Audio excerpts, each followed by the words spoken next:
All right, welcome back. Welcome back. We are going to talk about the Miami Dolphins draft picks from a couple nights ago and today possibly because I have some of them written down. Their notifications have been popping up every 5 minutes. So let's talk about the Miami Dolphins. Someone I skipped earlier in the show was Tua Tagovailoa, the quarterback out of Alabama. The Dolphins took him with the 5th pick in the draft. Everyone was hoping we would tank for Tua, and that is what we did. So someone talk about Tua. Zach, tell us your thoughts about Tua coming to Miami. See, I actually like it, and I know there are concerns with his health. He's injury-prone, but at the end of the day, he is still an extremely talented franchise quarterback. I think that maybe overall as a football player, Joe Burrow is better, but I think that Tua is actually more talented. And maybe that's just me, but I like seeing – I haven't seen a great quarterback in Miami in my entire life. And because I Chad Henne. Tannehill's very good. What do you say? Did you just say Chad Henne? Hilarious. That's so funny. Yeah. But I think that having Tua here, I think that it's going to be all or nothing. Either he's going to be a successful franchise player for years to come, or he's not going to be successful. He's going to have a couple of okay years and then become a backup somewhere else and fall. But I would love to see, and I think it's plausible that he could stay with Miami and be successful with Miami for, a long time to come and become the franchise quarterback that we need. I'm happy with the pick. Definitely. Jake, what do you think about Tua? I agree. Yeah, I agree in Zach in that Joe Burrow is definitely better, but I think Tua is the second best in the class and not far behind Joe Burrow. You look at the LSU-Alabama game, it looked like the Joe Burrow show, but they ended up only winning by single digits, one possession. So Tua definitely kept them in, especially playing on a hurt ankle. And with that being said, Zach also mentioned out that he's very fragile. I think he is logically a very risky pick to take, especially with Herbert also on the board. But I think Tua is the better quarterback overall. And with the Dolphins taking O-linemen to protect him later on in the draft, I think it was the right move to pick. I think you're definitely right. The Dolphins ended up taking 3 offensive linemen, a tackle, and 2 guards. They took Austin Jackson, USC, the offensive tackle. I think that is a great pick. They took Robert Hunt. Robert Hunt, his film too. He is huge. He is full muscle, 6'6", 350. He's just a beast, and I'm excited to see him play. They also got Solomon Kinley in the 5th round, the 4th round. In the draft. So he's out of Georgia, so FEC player. He's a big guy too. Same guy, 6'6", 300 plus. The Dolphins have 3 big O linemen to protect Tua. I'm excited to see Tua in their pocket and not get killed. I think Roger Goodell basically gave it away when we had our 18th pick, saying, "Now we got someone to help Tua, guys," and everyone kind of knew it. Offensive lineman. But I'm excited for that. We talked a little bit about Noah Igbinoghene from Auburn, the corner, the nickelback, a little bit earlier. Brandon Jones, though, is the safety that we took in the 4th round, someone that wasn't much expected to get taken by the Dolphins, actually the 3rd round. He's out of Texas. He didn't even go to the combine. Someone that's kind of unknown, but looking at his film, he's a tough guy, a fast guy.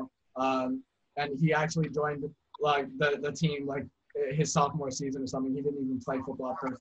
Tell me your thoughts on Brandon Jones and Noah in the Dolphins backfield being paired up with Xavier Howard and Byron Jones. Well, Noah Igbinoghene to me is the second best pick of the Dolphins' entire draft. An absolute weapon. I think scouts are very rated him extremely underrated. He's got the speed. He's got the ability to tackle. He's got decent strength. And to me, you're looking at a Minka Fitzpatrick replacement who could end up being even better. Okay. Me? Yeah.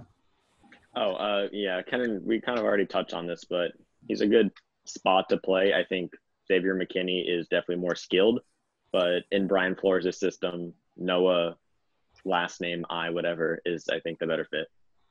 Yeah, the Dolphins took they took a cornerback, they took a safety, They got the quarterback paired up with those O linemen, but they actually also got a D lineman in the 5th round, Curtis Weaver out of Boise State, defensive lineman.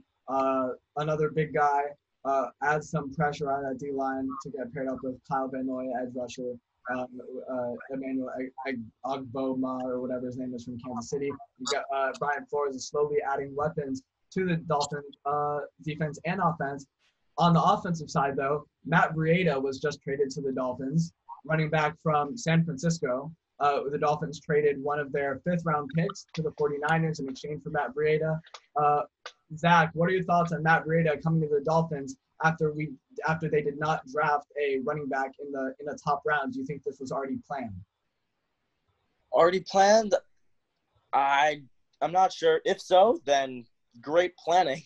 But if not, then this is really a really good, a really good play for the Dolphins based on chance. I think this is really good, especially now that we have Tua to have someone behind, because if we can't get the passing game going, Fitzpatrick he's good, but he's only going to be here for another year, and he's not great. He's just okay. And so having somebody in that backfield that if you can't get the passing game going, if you can get the running game going with a running back who has been successful and has, been able to make plays in the past, I think that having Matt Breida there in the backfield is just going to make the Dolphins now, instead of at the very bottom of the league, less the bottom and more of the lower middle. I think Matt Breida, the way he ran last year was incredible. At the end of the season, he was hurt a little bit, so Raheem Mostert kind of got most of the carries. He did a great job as well. I'm excited to see Matt Breida in Miami, especially behind this new and improved O-line that we have now. Yes. But we also had Jordan Howard, and I texted Kennan and I texted everyone about this. That I totally forgot we had Jordan Howard on the Miami Dolphins. We got him a month ago in free agency, 2 years, $10 million, very cheap. Old guy, 30 years old, coming out of a rough season from Philly, kind of. He was kind of kicked out because Miles Sanders is the new running back there. But, Kennan, do you think that bringing in Matt Breida, along with the draft picks that we had, along with Jordan Howard, the free agency, who are the winners and the losers of the 2020 draft so far? So far, I'll give you 3 teams that I think won, or I have at least are winning so far in this year's draft. And to start off, the Arizona Cardinals have been relatively quiet, with the exception of Isaiah Simmons at 8. To me, they hit on all 4 picks that they've picked so far. Isaiah Simmons, to me, the best player in the draft at 8, fantastic value. And they didn't have a 2, but they hit on their 3. In my opinion, Josh Jones, O tackle, Houston, and 2 picks in the 4th, Lakai Fotu out of Utah. Great production there from that season, or from last season. And then Rashad Lawrence, another great pick in the 4th round. My second favorite team this year's draft, the Jacksonville Jaguars. They filled a huge need at 9 with C.J. Henderson, and then went back and filled another huge need, Clavon Chasen at 20. They take, to me, a very good wide receiver, Laviska Shenault, in the 2nd round, and get Shaquille Quarterman at incredible value in the 4th. And the last team, to me, that had that the 3rd best team in this year's draft, or to me at least, one of the most exciting drafts for them, the Indianapolis Colts, taking one of my favorite receivers in Michael Pittman, 2nd pick in the 2nd round, then coming back 7 picks later and taking Jonathan Taylor, an incredibly productive back, probably one of the best ever in college. And then in the 4th round, taking Jacob Eason to sit behind Phillip Rivers. It's going to be an exciting year for the Colts and years to come to see what happens for them. Jacksonville is in a good spot with the needs they filled, and I'm excited to see what's going on for Arizona and see if they can make a push. Definitely. I think the Jaguars taking Chasen late, big surprise. I think the Cardinals got some great picks too. They took Josh Jones very late. He was a sleeper kind of. He was high on draft boards and started slowly falling as the draft went on. I think one of the losers of the draft, and I'm pretty sure all of you will agree with me on this, is the New England Patriots. They drafted these random people. Those were obviously Belichick type picks. But that's what Belichick does. Yeah, exactly. that's just Belichick. You can't call them a loser. I know, that's what I was gonna say.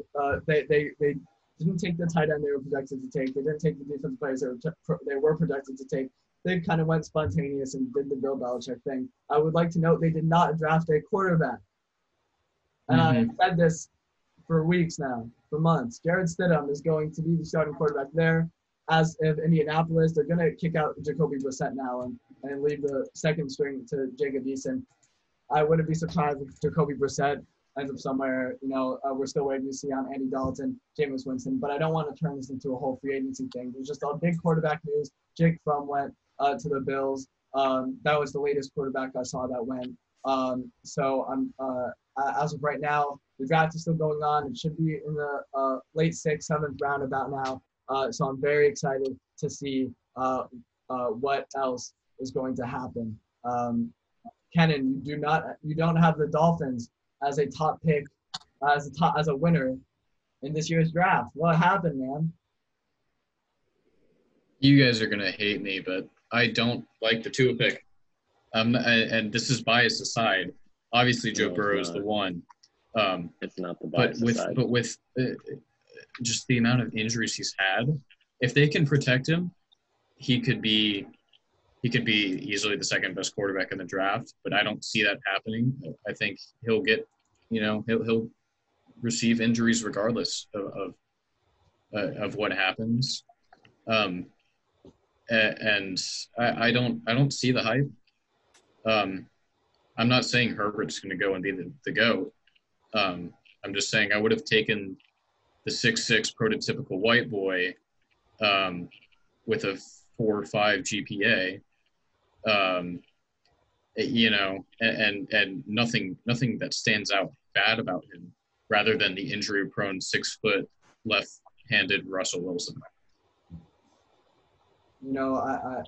Tua's biggest problem, it's what Nick Saban has said, it's what a lot of analysts say as well, or what they've been told, is that Tua is so athletic and so confident in his own ability that he tries to make every single play. Sometimes it's okay to throw the ball out of bounds. Sometimes it's okay not to dive, and it's okay to just step out of bounds or fall to the ground. He tries to run around and scramble and throw, and his arm is incredibly accurate. He has the power. He can make those plays, but it gets to the point where he tries to do it too much and then he gets hurt. So I see where you're coming from. Hopefully Brian Flores can kind of tune that a little bit. Our new offensive coordinator, Chan Gailey, hopefully can kind of help Tua with that a little bit. However, I do disagree. I think Tua is a Miami Dolphin. As a Miami Dolphin. Well, he is a Miami Dolphin. As a Miami Dolphin is a great pick. I saw Dwayne Wade tweeted out at Tua or whatever. Last time a Miami team drafted a player at number 5. He became awesome. So good luck. I'm excited to see what Tua does. I appreciate the three of you guys for joining me on Make Your Point during this special draft recap. Jake, we missed Jagger today. Hope he's doing well. Thank you, Liv and Alexis, for joining today. So thank you guys, and we will talk soon. Thanks. Bye. Apologies to our dear friend Shaquille O'Neal. Sorry we couldn't get you on the show this time, man, but we will try next week. Thank you guys for watching. Make sure to like and subscribe. And remember the golden rule.